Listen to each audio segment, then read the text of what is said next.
Assalamualaikum warahmatullahi wabarakatuh. Bagaimana kabar kalian anak-anak hari ini? Semoga selalu sehat ya dan tetap semangat. Hari ini kita akan belajar tentang tema 5 ekosistem, subtema 2 hubungan antar makhluk hidup, pembelajaran 3.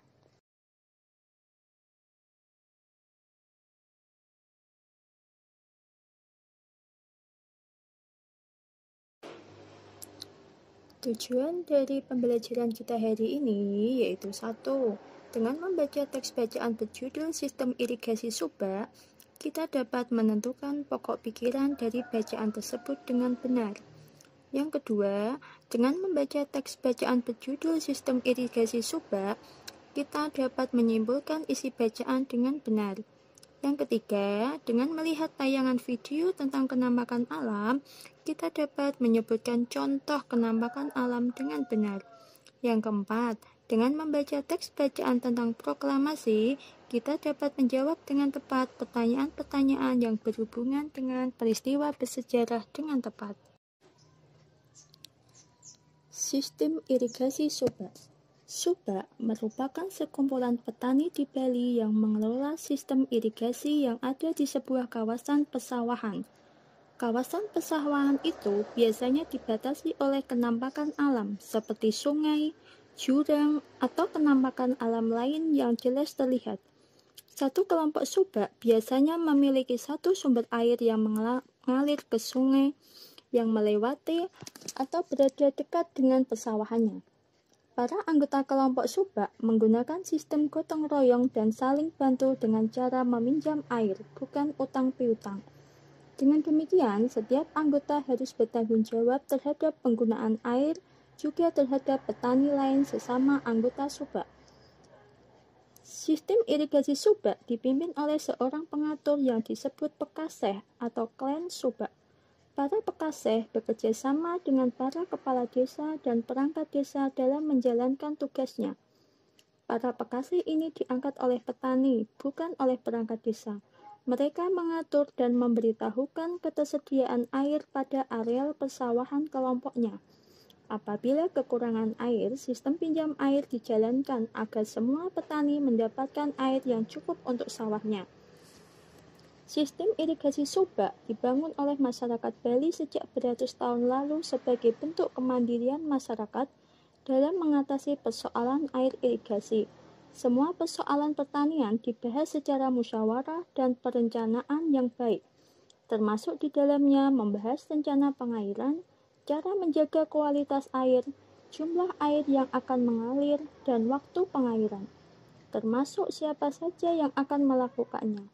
Subak tidak hanya memperhatikan sistem irigasi, tetapi juga memperhatikan asas kerjasama dan keadilan dengan menggunakan sistem meminjam air kepada anggotanya. Dengan demikian, tidaklah mengherankan jika pada tahun 2012, subak diakui sebagai salah satu warisan dunia oleh UNESCO, United National Educational, Scientific, and Culture Organization. Pengakuan ini menjadi sebuah kebanggaan bagi bangsa Indonesia.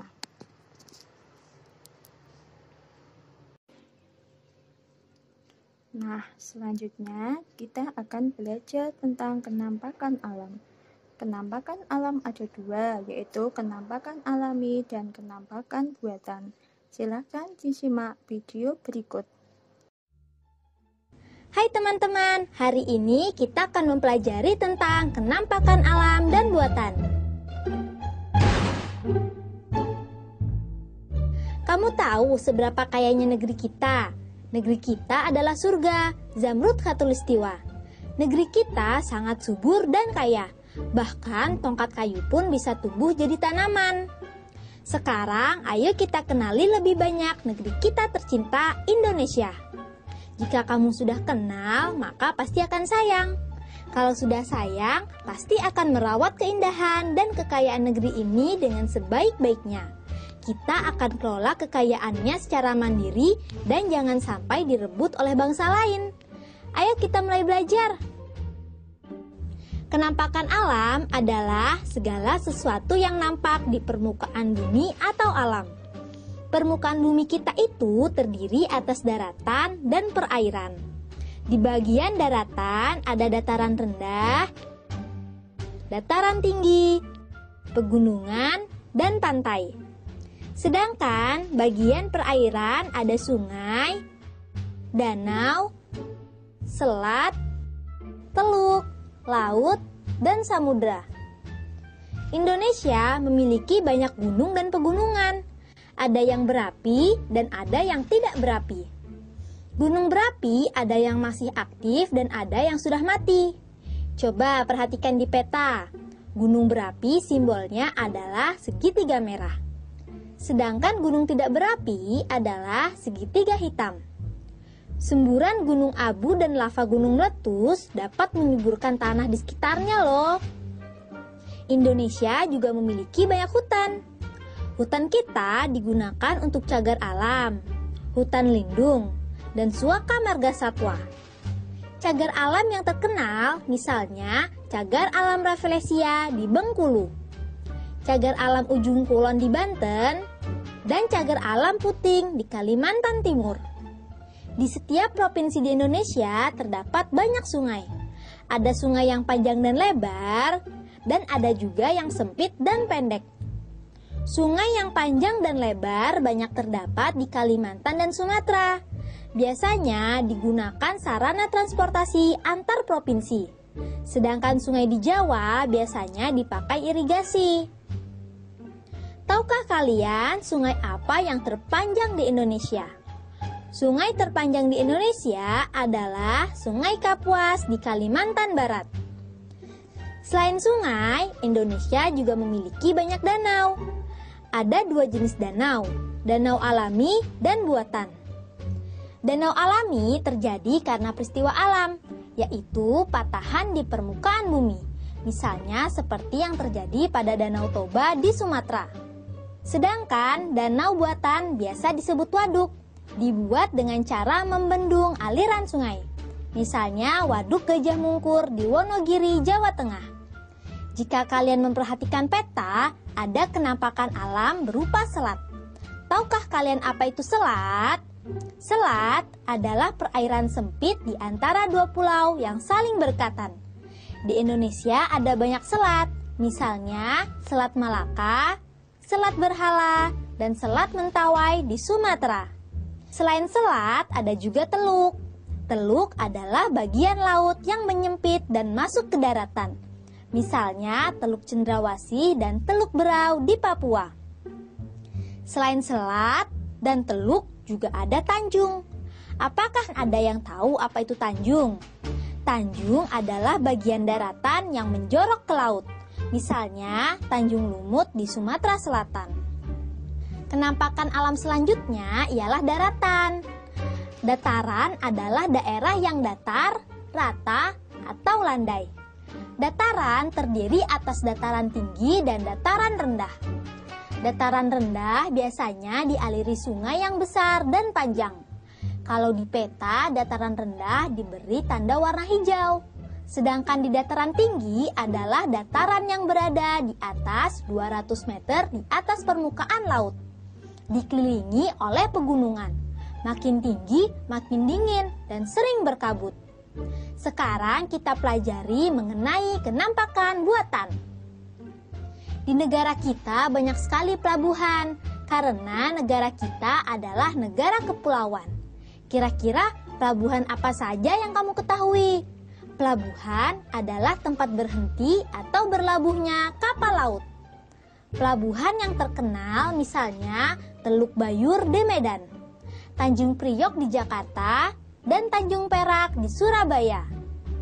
Selain pelabuhan di pantai, ada juga bandara. Bandara apa saja yang kamu ketahui? Pelabuhan atau bandar udara itu tempat pemberhentian pesawat terbang. Aku pernah ke Bandara Soekarno-Hatta di Jakarta, Bandara Polonia di Medan, dan Bandara Ngurah Rai di Bali. Selain pelabuhan dan bandara, ada juga kawasan industri. Kawasan industri adalah lingkungan buatan yang banyak kita temukan di Indonesia.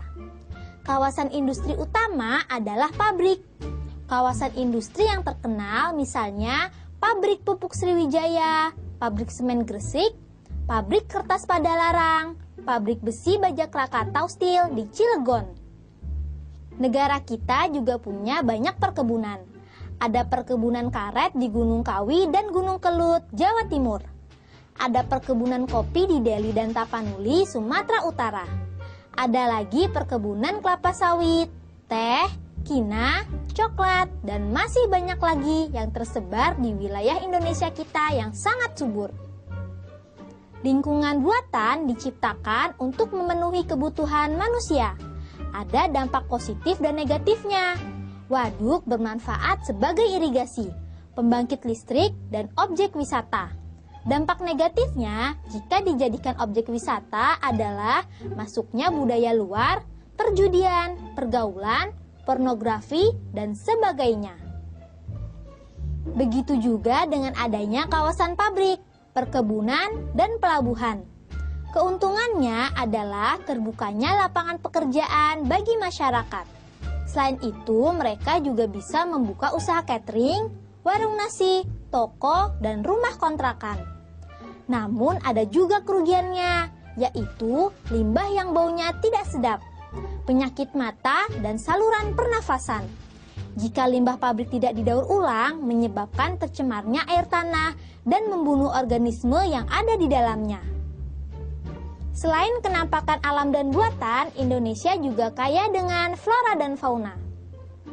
Flora dan fauna di Indonesia sangat beragam. Keragaman flora Indonesia dipengaruhi faktor letak geografis, curah hujan, dan kondisi iklim. Tumbuhan hutan tumbuh di daerah yang curah hujannya banyak. Tumbuhan sabana dan stepa tumbuh di daerah yang curah hujannya sedikit dan mengalami kemarau panjang. Sedangkan tumbuhan lumut biasanya tumbuh di puncak gunung. Di bagian barat Indonesia, Jawa, Sumatera, dan Kalimantan, tumbuhannya bercorak Asia. Curah hujan di daerah ini cukup tinggi, sehingga tumbuhannya subur. Pohonnya tinggi-tinggi dan berdaun lebat. Dan daging kayunya keras, sehingga cocok untuk bahan bangunan. Jenis tumbuhannya pun beragam. Nusa Tenggara banyak ditumbuhi hutan sabana. Sabana adalah padang rumput yang luas dikelilingi semak-semak. Daerah ini cocok untuk menggembalakan ternak. Pohon yang khas daerah ini adalah kayu cendana. Di Sulawesi, Maluku, dan Papua terdapat hutan lebar, baik hutan homogen maupun hutan heterogen. Di Papua, hutan masih luas dan segala tumbuhan ada. Hutan homogen di Sulawesi, misalnya cengkeh dan kelapa. Di Maluku, cengkih dan pala. Selain itu, Indonesia memiliki daerah rawa di dekat pantai yang ditumbuhi hutan bakau. Selain flora, negeri kita memiliki ragam jenis fauna. Indonesia terletak di antara dua benua. Jadi, faunanya pun memiliki kesamaan dengan fauna dari benua Asia dan Australia. Fauna Indonesia dikelompokkan menjadi fauna asli Indonesia, Asia, Australia, dan fauna peralihan. Apa saja sih fauna asli Indonesia? Kita punya komodo yang terdapat di Pulau Komodo Flores. Ada juga anoa di Sulawesi dan babi rusa di Sulawesi Utara. Fauna jenis Asia terdapat di Jawa, Sumatera, Kalimantan, dan Bali. Ada hewan mamalia seperti gajah, badak, banteng, harimau, beruang, dan orang utan. Selain mamalia, ada juga bangsa burung seperti jalak dan perkutut. Sedangkan contoh fauna Australia diantaranya binatang berkantung seperti kanguru dan kuskus, kasuari, dan cendrawasih. Fauna jenis ini terdapat di Maluku dan Papua. Nah, kalau fauna peralihan terdapat di Sulawesi dan Nusa Tenggara. Di sana ada rusa, kakak tua berjambul, kerbau gunung, burung maleo, rangkong, kuskus, dan monyet hitam. Wah, kaya sekali ya negeri kita Indonesia.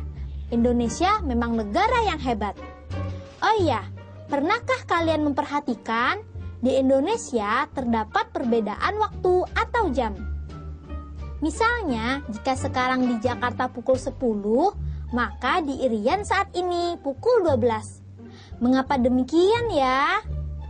Hal ini dikarenakan ada perbedaan garis bujur, sehingga Indonesia terbagi menjadi 3 waktu, yaitu WIB, WITA, dan WIT. Waktu Indonesia Barat atau WIB adalah wilayah yang berada di garis bujur 95 sampai 110 derajat bujur timur. Daerahnya meliputi Pulau Sumatera, Jawa, Madura, Kalimantan Barat, dan Kalimantan Tengah. WIB memiliki selisih 7 jam lebih awal dari waktu yang ada di Greenwich. Waktu Indonesia Tengah atau WITA berada di sepanjang garis bujur 110 hingga 125 derajat bujur timur. Daerahnya meliputi Kalimantan Selatan, Kalimantan Timur, Bali, Nusa Tenggara Barat, dan Sulawesi. Selisih waktu dengan Greenwich adalah 8 jam lebih awal.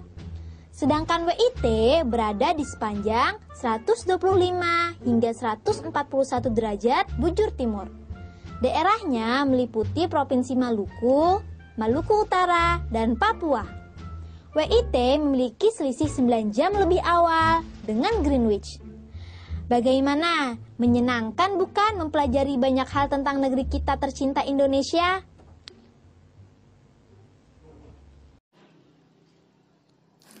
Pembelajaran berikutnya adalah sejarah kemerdekaan bangsa Indonesia. Bangsa Indonesia telah ratusan tahun berjuang untuk mendapatkan kebebasan dari penjajahan dan menjadi sebuah bangsa yang merdeka. Peristiwa demi peristiwa terjadi di sepanjang sejarah bangsa dengan melibatkan ribuan pahlawan yang gagah berani dan tak pernah lelah berjuang untuk bangsa. Era kebangkitan nasional yang ditandai dengan berdirinya Budi Utomo tahun 1908 dan kebangkitan pemuda Indonesia melalui Sumpah Pemuda tahun 1928 makin menguatkan keinginan bangsa Indonesia untuk bebas merdeka. Dengan segala upaya, pada tanggal 17 Agustus 1945, bangsa Indonesia mengumumkan kepada seluruh negara di dunia tentang kemerdekaan bangsa Indonesia melalui peristiwa proklamasi kemerdekaan Indonesia.